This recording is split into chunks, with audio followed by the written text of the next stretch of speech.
आज ईदको अवसरमा सार्वजनिक बिदा दिने नेपाल सरकारको निर्णय, जेलभित्र पल शाहको दिनचर्या, मनिषाको पुस्तक पढ्दै डान्स कम्पोज पनि गर्दै।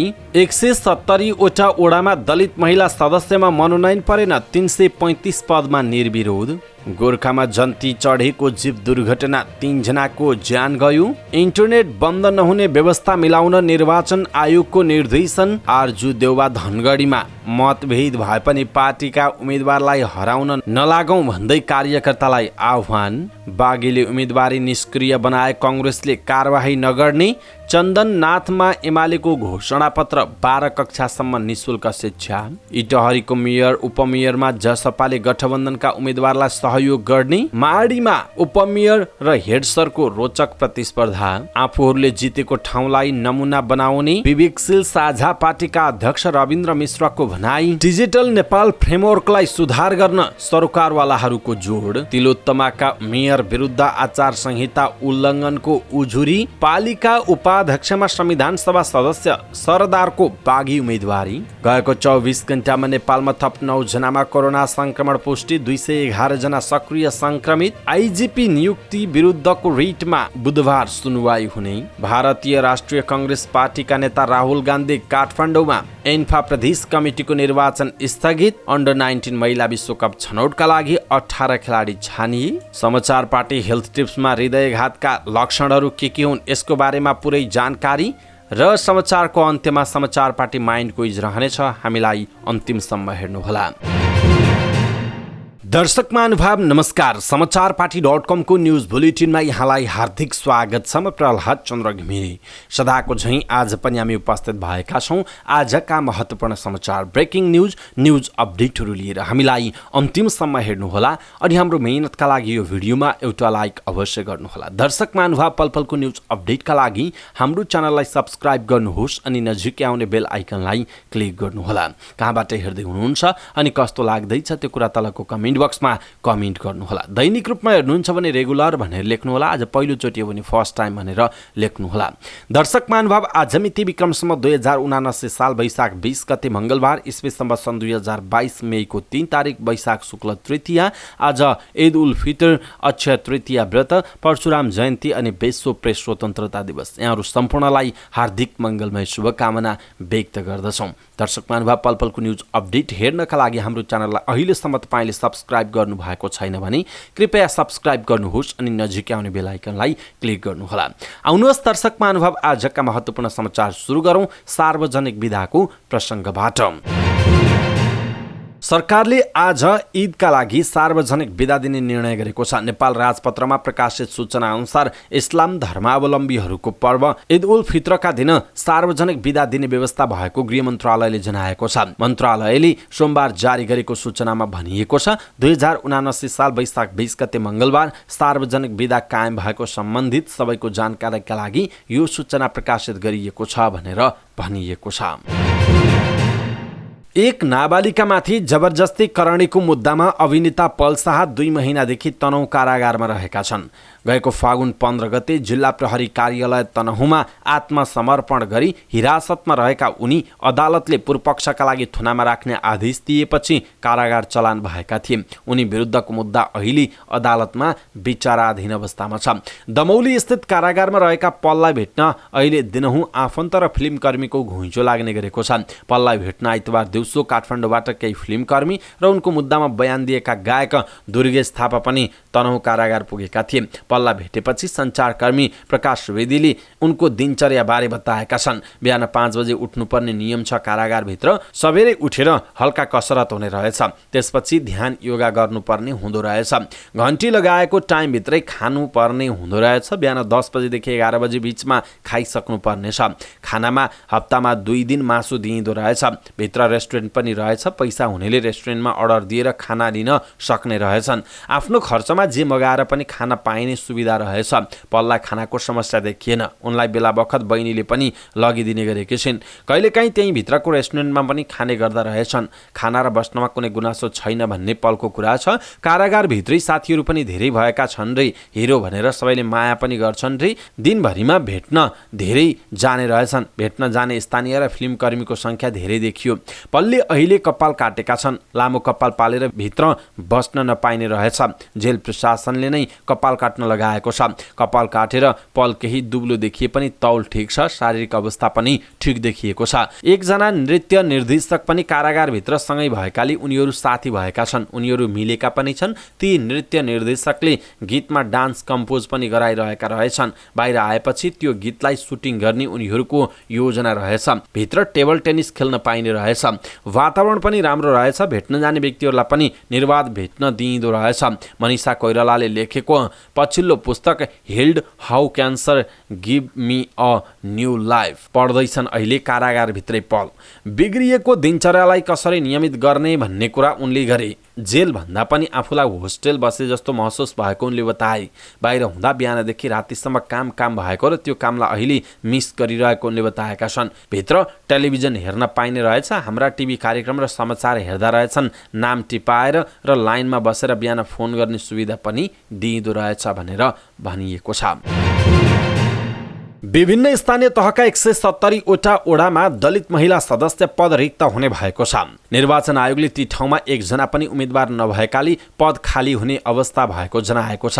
केही हिमाली जिल्ला, काठमाडौँ उपत्यकाका केही ओडा लगायतमा महिला उम्मेद्वारको मनोनयन नपरेको हो। निर्वाचन आयोगको सोमबारको पत्रकार सम्मेलनमा सहायक प्रवक्ता सूर्य प्रसाद अर्यालले 353 पदमा एकल मनोनयन परेको बताउनुभयो। एकल मनोनयन परेकाहरू निर्विरोध निर्वाचित हुने निश्चित भए पनि घोषणा गर्न बाँकी रहेको बताइएको छ।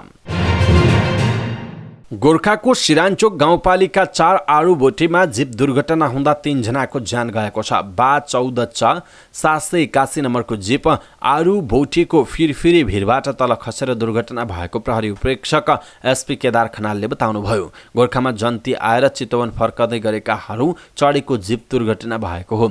घटनास्थलमा प्रहरी पुगेको छ। मृतकको पहिचान अन्य विवरण आउन बाँकी रहेको एसपी खनालले जानकारी दिनुभयो। निर्वाचन आयोगले इन्टरनेट सेवा निर्वाध रूपमा सञ्चालन हुने व्यवस्था मिलाउन सञ्चार तथा सूचना प्रविधि मन्त्रालयलाई निर्देशन दिएको छ। इन्टरनेट सेवा प्रदायकहरूको संस्थाले कर विवादका कारण इन्टरनेट सेवा अवरुद्ध हुन सक्ने चेतावनी दिएका बेला आयोगले यस्तो ध्यानाकर्षण गराएको हो। निर्वाचन आयोगका सहायक प्रवक्ता सूर्य प्रसाद अर्यालले इन्टरनेट अवरुद्ध भएमा निर्वाचन व्यवस्थापन समेत कठिनाई हुने भएकाले त्यसतर्फ नेपाल सरकारलाई आवश्यक पहल गर्न निर्देशन दिने निर्णय भएको बताइएको छ। इन्टरनेट बन्द भएमा नागरिकको हक र अभिव्यक्ति स्वतन्त्रतामा बाधा पुग्ने भएकाले आयोग सम्बन्धित पक्षलाई ध्यानाकर्षण गराउँछ। आयोगको निर्णयबारे सहायक प्रवक्ता अर्यालले भन्नुभयो, इन्टरनेट सेवा बन्द भएमा निर्वाचन सञ्चालनको काममा समेत गम्भीर असर पर्न सक्ने भएकाले त्यो अवस्था नआउने अवस्था सृजना गर्न सूचना तथा सञ्चार मन्त्रालयलाई निर्देशन दिने निर्णय भएको हो उहाँको भनाइ छ। इन्टरनेट सेवा प्रदायकहरूले तिर्ने करको बारेमा विवाद हुँदा उनीहरूले केही रकम तिरेका छैनन्, कर बक्यौता रहेको भन्दै त्यो नतिरी विदेशमा रकम भुक्तानी लैजान नदिने भनी सञ्चार मन्त्रालयले निर्णय गरेको थियो। इन्टरनेट सेवाका लागि सेवा प्रदायकहरूले विदेशमा रकम भुक्तानी गर्नुपर्छ। रकम भुक्तानी रोकिएको दाबीसहित सेवा प्रदायकहरूले इन्टरनेट सेवा अवरुद्ध हुन सक्ने चेतावनी दिएका छन्। नेकपा माओवादी केन्द्र र एकीकृत समाजवादी पार्टीको साथ लिएर धनगढी उपमहानगरपालिकाको मेयर पदमा साझा उम्मेद्वार उठाएको नेपाली कङ्ग्रेसका नेताहरू आन्तरिक विवाद मिलाउन सक्रिय भएका छन्। गत फागुनमा सम्पन्न भएको जिल्ला अधिवेशन र स्थानीय तहमा टिकट वितरणको विषयलाई लिएर कङ्ग्रेसभित्रको किचलो बढ्दै गएपछि स्थानीयदेखि केन्द्रीय स्तरका नेताहरू विवाद मिलाउन सक्रिय भएको जनाइएको छ। पार्टीभित्रको आन्तरिक विवादकै कारण वैशाखको 30 गते हुने स्थानीय तहको निर्वाचनमा समस्या पर्न सक्ने विश्लेषण सहित पार्टी सभापति एवं प्रधानमन्त्री शेरबहादुर देउवा पत्नी आरजु राणा देउवा धनगढी पुगेको जनाइएको छ। नेपाली कङ्ग्रेसले सत्ता गठबन्धनका उम्मेद्वारहरू विरुद्ध बागी उम्मेदवारी दिनेले उम्मेदवारी निष्क्रिय बनाए कारबाही नगर्ने बताएको छ। बागी उम्मेदवार दिएका र त्यस्ता उम्मेदवारको प्रस्तावक र समर्थक रहेकाले उम्मेदवारी निष्क्रिय गरी आधिकारिक उम्मेदवारको प्रचारमा लाग्न कङ्ग्रेसले निर्देशन दिएको छ। वैशाख 21 गतेभित्र उम्मेदवारी निष्क्रिय गराई कारबाही नहुने नेपाली कङ्ग्रेसले जनाएको छ। सोमबार पार्टी कार्यालयका मुख्य सचिव कृष्ण प्रसाद पौडेलले जारी गरेको विज्ञप्तिमा भनिएको छ, 2079 साल वैशाखको 21 गतेभित्र आफ्नो उम्मेदवारी निष्क्रिय गरी पार्टीका आधिकारिक उम्मेदवार र पार्टीले समर्थन गरेका उम्मेदवारलाई विजयी गराउन सहयोग गर्ने प्रतिबद्धतासहित सक्रिय रहने विद्रोही उम्मेदवार र त्यस्ता उम्मेदवारका प्रस्तावक र समर्थक उप पार्टी विधान बमोजिम हुने कारबाहीमा पार्टी केन्द्रले आवश्यक प्रक्रिया पुर्याई पुनर्विचार गर्न सक्ने समेत सम्बन्धित सबैलाई निर्देशनअनुसार जानकारी गराइन्छ भनेर भनिएको छ। जुम्लाको चन्दननाथ नगरपालिकामा नेकपा एमाले चुनावी घोषणापत्र सार्वजनिक गरेको छ। एमालेबाट चन्दननाथ नगरपालिका प्रमुखका उम्मेदवार रहेका धर्मेन्द्र रोकाईले सोमबार चुनावी घोषणापत्र सार्वजनिक गरेको जनाइएको छ। रोकैयाले सार्वजनिक गरेको घोषणापत्रमा नगरपालिकामा डाक्टर, इन्जिनियर, वन तथा कृषि प्राविधिक लगायत उच्च शिक्षा अध्ययनका लागि स्थानीय तहले व्यवस्था मिलाउने उल्लेख गरिएको छ। घोषणापत्रमा उक्त सुविधा प्राप्त गर्ने विद्यार्थीले निश्चित समय नगरपालिकामा सेवा गर्नुपर्ने जनाइएको छ। इटहरी उपमहानगरपालिकामा जनता समाजवादी पार्टीले सत्तारूढ गठबन्धनमा आबद्ध हुने निर्णय गरेको छ। नेपाली कांग्रेस, नेकपा एकीकृत समाजवादी र माओवादी केन्द्र सहितको गठबन्धनमा जसपा पनि सामेल हुने भएको जनाइएको छ। जसपाले मेयर र उपमेयरमा दिएको उम्मेदवारी फिर्ता लिँदै गठबन्धनका उम्मेदवारलाई सघाउने र ओडा तहमा भने मित्रवत प्रतिस्पर्धा गर्ने निर्णय गरेको छ। इटहरीमा गठबन्धनबाट मेयरमा कांग्रेसका हिमकर्ण पौडेल र उपमेयरमा नेकपा एकीकृत समाजवादी केशव कुमार विष्ट उम्मेदवार रहेको जनाइएको छ। जसपाबाट मेयरमा दिल्ली प्रसाद सुब्बा र उपमेयरमा योसा गुरागाईले उम्मेदवारी दिनुभएको थियो। जसपाले दुवैजनाको उम्मेदवारी फिर्ता लिने निर्णय गरेको छ। तर निर्वाचन अधिकृतको कार्यालयले उम्मेदवारको अन्तिम नामावली सार्वजनिक गरिसकेका कारण उनीहरूको नाम उम्मेदवारको सूचीबाट भने नहट्ने जनाइएको छ। चितवनको माडी नगरपालिकामा स्थानीय तह निर्वाचनमा मुख्यतः दुई पक्षबीच प्रतिस्पर्धा हुने भएको छ। नेपाली कांग्रेस र एकीकृत समाजवादीको समर्थनमा नेकपा माओवादी केन्द्रका ऋषि काफ्ले मेयरको उम्मेदवार रहेका छन्। नेकपा एमालेबाट निवर्तमान उपमेयर ताराकुमारी काजी महतोले मेयरमा उम्मेदवारी दिनुभएको छ। एमालेसँग तालमेल गरेको राप्रपाले उपमेयरमा मदन पौडेललाई उम्मेदवार बनाएको छ। 9वटा ओडा रहेको माडीमा सत्ता गठबन्धनले ओडा अध्यक्षमा समेत भागबण्डा गरेको छ। ओडा नम्बर 1, 6 र 8 कांग्रेसले लिएको छ र 3, 7 एकीकृत समाजवादी अनि 2, 4, 5 र 9 माओवादी केन्द्रले लिएको जनाइएको छ। वडा नम्बर 3 एकीकृत समाजवादीको भागमा परे पनि कांग्रेसको उम्मेदवारी कायमै रहेको जनाइएको छ। विवेकशील साझा पार्टीका अध्यक्ष रविन्द्र मिश्रले स्थानीय तह निर्वाचनमा आफ्नो पार्टीले जितेको क्षेत्रलाई नमुना बनाउने बताउनुभयो। विराटनगर महानगरपालिकाको प्रतिज्ञा पत्र सार्वजनिक गर्न आयोजित कार्यक्रममा उहाँले आफ्नो दलले जितेको पालिकालाई 5 वर्षमा नमुना बनाउने बताउनुभयो। गएको 5 वर्षमा स्थानीय तहमा कुनै पनि क्षेत्र देशकै नमुना क्षेत्रको रूपमा विकास भएको तपाईले देख्नु भएन। तुलनात्मक रूपमा केहीले राम्रो काम गरे तर देशकै नमुना क्षेत्रको रूपमा विकास भएको तपाईले देख्नु भएन। उहाँले भन्नुभयो, हामीले जितेको क्षेत्रलाई नमुनाको रूपमा विकास गर्छौं। मिश्रले नमुना क्षेत्रको रूपमा विकास गर्न नसके अर्को पटक भोट नहाल्न आग्रह गर्नुभयो। उहाँले आफ्नो पार्टीले जितेमा विज्ञहरूको टोली गठन गरेर काम गर्ने बताउनुभयो। सरकारले अगाडि बढाएको डिजिटल नेपाल फ्रेमवर्कको कार्यान्वयनलाई प्रभावकारी बनाउन त्यसमा थप संशोधन र सुधार गर्नुपर्नेमा सरोकारवालाहरूले जोड दिएका छन्। राष्ट्रिय सूचना प्रविधि दिवसको अवसरमा प्रविधि पत्रकार मञ्चले गरेको प्रविधि जर्नल विमोचन तथा डिजिटल नेपाल निर्माणका व्यवधान शीर्षकमा अन्तर्क्रियाका वक्ताहरूले फ्रेमवर्कभित्र अनेकन जटिलता र कमी कमजोरीहरूलाई सुधारेर अगाडि बढाउनु पर्नेमा सरोकारवालाहरूले जोड दिएका छन्।